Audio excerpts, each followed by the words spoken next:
Добрый день. Сегодня суббота, 19 ліпеня, і наши навіны выходзяць па-беларуску. Ці будуць яны станоўчымі? Давайте паглядзім спачатку традыцыйны анонс выдання.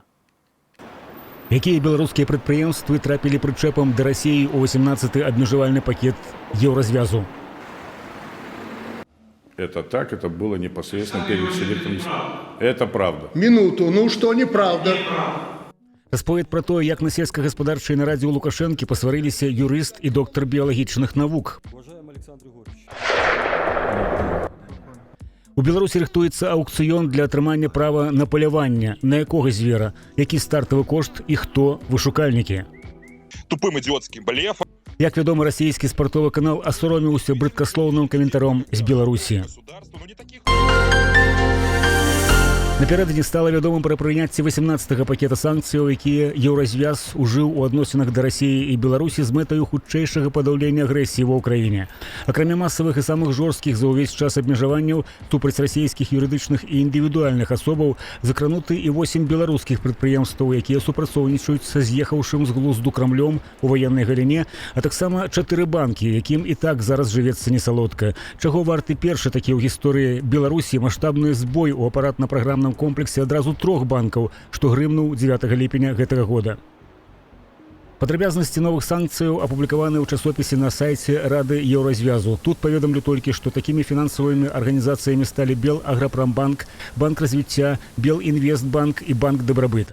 Раней яны былі адлучаны ад сістэмы SWIFT. Цяпер гутарка ідзе пра поўную забарону наўпрост альбо ўскосна ўдзельнічаць у любых аперацыях з пералічнымі асобна юрыдычнымі арганізацыямі ці органамі, якія створаныя ў Беларусі, альбо правы ўласнасці, у якіх належаць пералічным юрыдычным асобам. Што датычыцца беларускіх прадпрыемстваў, заводы Лехмаш, канструктарскага бюро, беспілотныя верталёты, Вістан, Белзнеж, Прамсервіс і іншых, то ім забароненыя пастаўкі тавараў і тэхналогіяў двайнога прызначэння, таксама тых, якія садзейнічаюць узмацненню ваенна-прамысловага патэнцыялу галоўнага агрэсара 21 стагоддзя Расіі.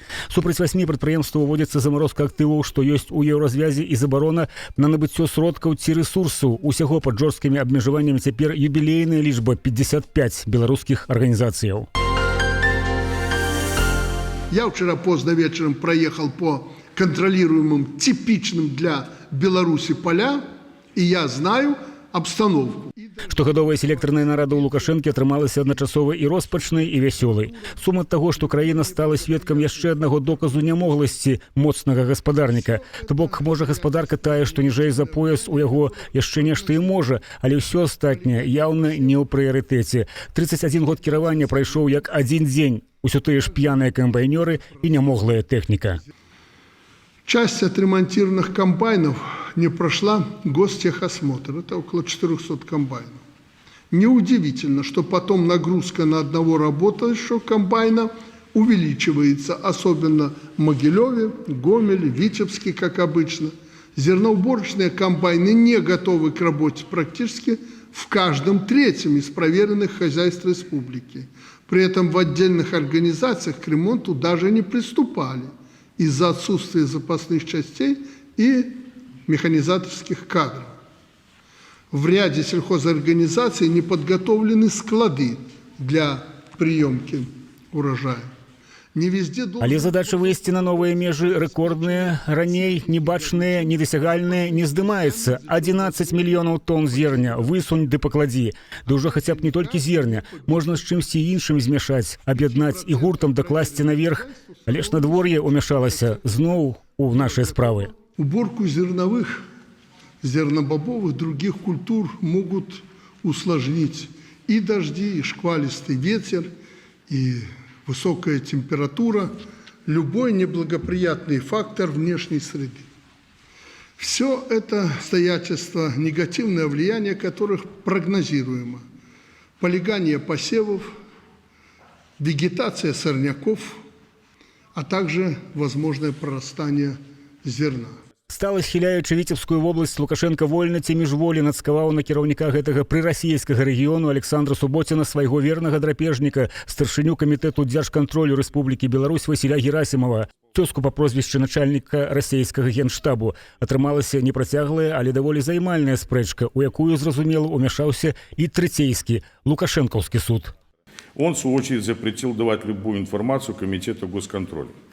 Вместе с тем в области не хватало 615 механизаторов, из которых на 14 июля прибыло лишь 168, это 5-я часть, в том числе комбайнеров 43, это 30%. Не понял, как это вам могли запретить не дать информацию? И Первый. где этот чинуша, который не дал вам информацию? Первый зам запретил своим подчиненным давать нам информацию в устной форме. И где этот первый зам?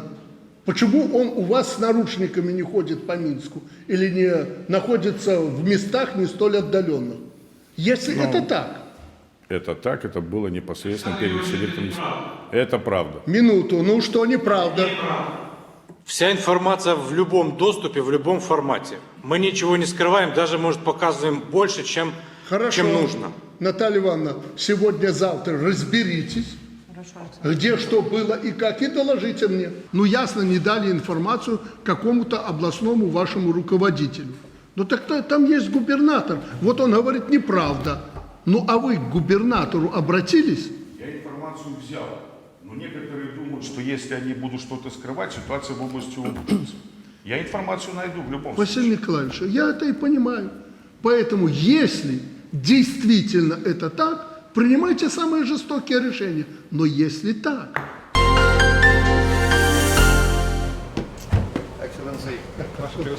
Thank you very much. Thank you. Yes, I'm pleased to meet you. Thank you very much for receiving me. На такім узроўні нічога не бывае выпадковым, і візіт прэзідэнта Інданезіі ў Беларусь не стаў сустрэчаю новых сяброў, як гэта ўсё абсталёўвалася спачатку. На шляху Джакарту, маўляў, прабова субіянта заляцеў у Менск. Французскае выданне Intelligence Online надрукавала матэрыял, у якім паведаміла, што прабова і ў Парыжы не быў толькі на свяце ўзяцця Бастыліі. Ён размаўляў з Эмануэлем Макронам пра пастаўкі зброі, але з гэтым узніклі складанасці. Заключэнне кантрактаў на набыццё французскага ўзбраення не адбылося, і аўтары матэрыялу лічуць, што нечаканы візіт інданезійца, які быў раздражнёны няўдачаю Францыі ў Менск, звязаны з жаданнем правесці перамовы на мілітарыстычныя тэмы і набыць зброю хоць у Беларусі, бо сустрэча з Макронам была кароткай і безвыніковай. Візіт у Менск – частка стратэгічнага развароту субіянта на ўсход у пошук новых партнёраў і хаўруснікаў, не звязаных з Захадам.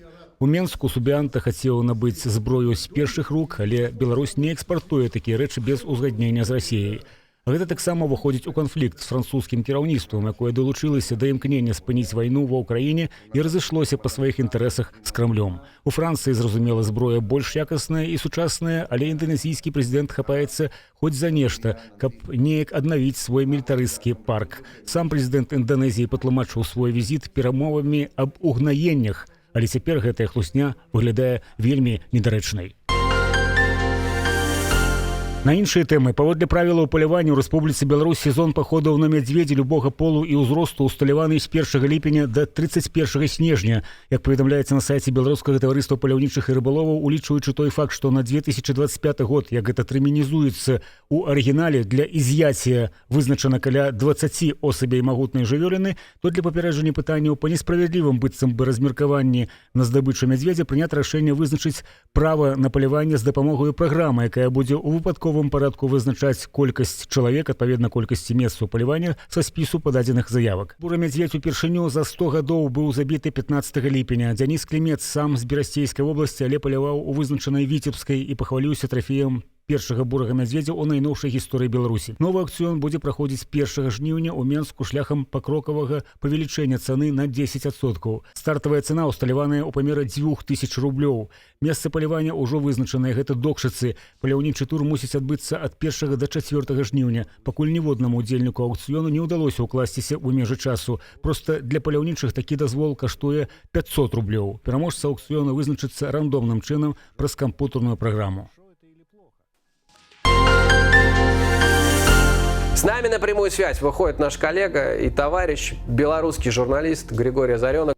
Рускія беларусы нярэдка браты ў сваёй жорсткасці, нянавісці і брыдкаслоўі, а часам і ў непрафесіяналізме. Вядоўца папулярнага расійскага федэральнага спартовага тэлеканалу не знайшоў нічога іншага, як атрымаць каментар пра непрыезд Іллі Шкурына ў Казахстан на матч у адказ Лігі Еўропы УЕФА паміж Варшаўскай легіяй і Актобе.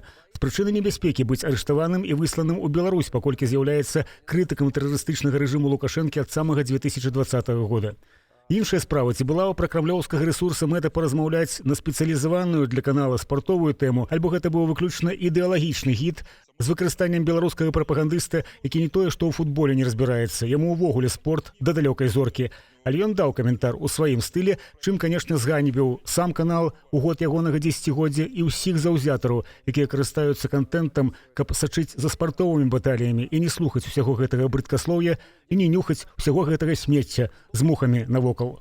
Действительно, мир для них все меньше, все уже. Они могут только находиться на этих польских, литовских и каких-то там еще европейских помойках, а куда-то высунуть нос подальше, бояться, ну, потому что всякие там вот эти непризнания Беларуси, непризнания России, это все оказалось тупым идиотским блефом. Мы сотрудничаем со многими странами, ну, и действительно уже есть прецеденты, когда врагов государства, ну, не таких мелких, потому что, ну, вот вы сейчас целый сюжет показали, в Беларуси про это вообще никто ничего не знает, не слышал, такого недофутболиста, значит, Кривоногова уже все давно забыли, он никому не интересен.